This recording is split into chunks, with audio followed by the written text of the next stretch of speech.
ചർച്ച നടക്കുന്നുണ്ട് അല്ലേ? ഏത് സമയം യുദ്ധം കാണിക്കുന്നത് സൈനികരമായിട്ട് അങ്ങോട്ടുള്ള ഒരു പാത്രം ഒരുക്കുന്ന ഭാഗങ്ങൾ കാണുന്നത്.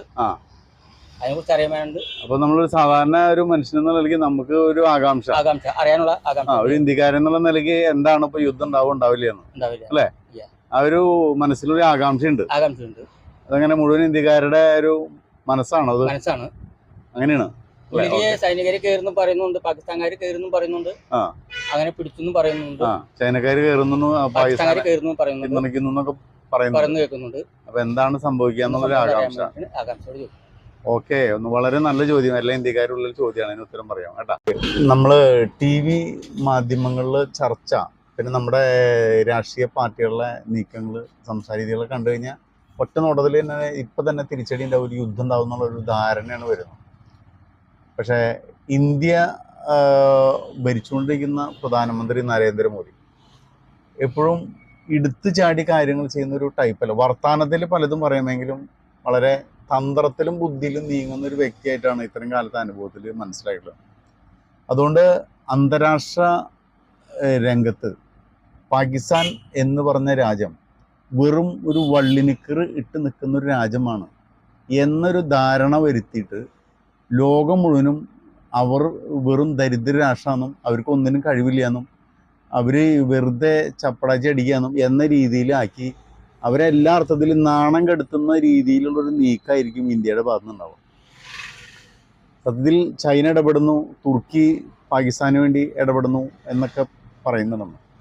പക്ഷേ ഈ അമേരിക്ക ഇന്ത്യനെ സപ്പോർട്ട് ചെയ്യും എന്ന് വെച്ച് കഴിഞ്ഞാൽ ഇത് ആയുധ കച്ചവടം, ആയുധ വ്യാപാരമായി നിൽക്കുന്ന പല രാജ്യങ്ങളും ഇതിലൊരു എല്ലാത്തിലും ഒരു കച്ചവടമായിട്ടില്ല എന്നീ കാര്യങ്ങൾ കാണാം.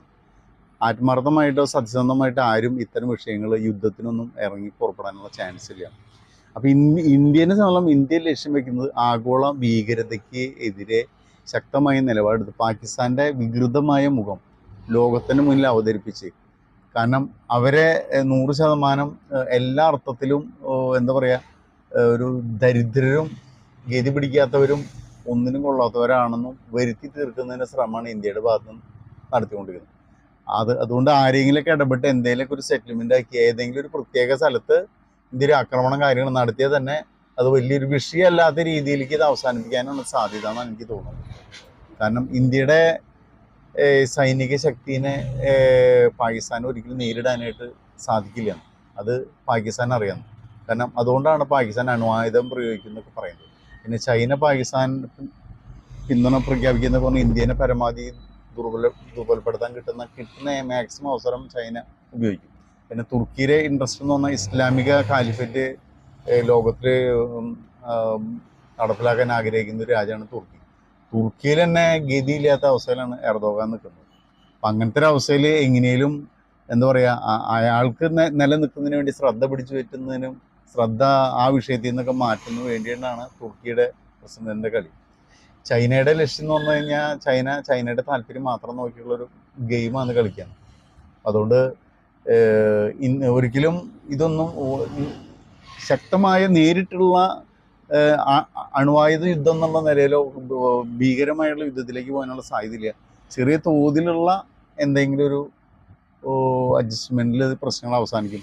പാകിസ്ഥാനിന് ശേഷം ഇന്ത്യയുടെ മുന്നിൽ രഹസ്യമായി അടിയറവ് പറയുന്ന രീതിയിലേക്ക് കാര്യങ്ങൾ പോകുന്നതാണ് നമ്മളുടെ വിശ്വാസം. കാരണം പാകിസ്ഥാനെ ഇന്ത്യക്കെതിരെ പിടിച്ചു നിൽക്കാൻ പറ്റില്ല. കാരണം എല്ലാ മേഖലയിലും പാകിസ്ഥാൻ നിശേഷം പരാജയപ്പെടും. കാരണം ഇത് അങ്ങനെ സംഭവിക്കുകയും ചെയ്യും. കാരണം പാക് സൈന്യമാണ് ഇതിൻ്റെ പിന്നിലുള്ളത്. അതുകൊണ്ട് ഇന്ത്യൻ ലക്ഷ്യം ടാർഗറ്റ് പാകിസ്ഥാൻ സൈനിക മേധാവി അല്ലെങ്കിൽ പാകിസ്ഥാൻ ചാര സംഘടന, ഇവരൊക്കെയാണ് ഇന്ത്യയുടെ ലക്ഷ്യം. ഇന്ത്യ അവർക്കെതിരെ ശക്തമായി നീക്കം നടത്തി എന്തെങ്കിലും ഒരു പണി വെക്കാനുള്ള ചാൻസാണുള്ളത്. തുറന്ന സമ്പൂർണ്ണമായൊരു യുദ്ധത്തിലേക്ക് പോകാനുള്ള സാധ്യതയില്ല എന്നാണ് നമ്മളുടെ അഭിപ്രായം. ഓക്കെ.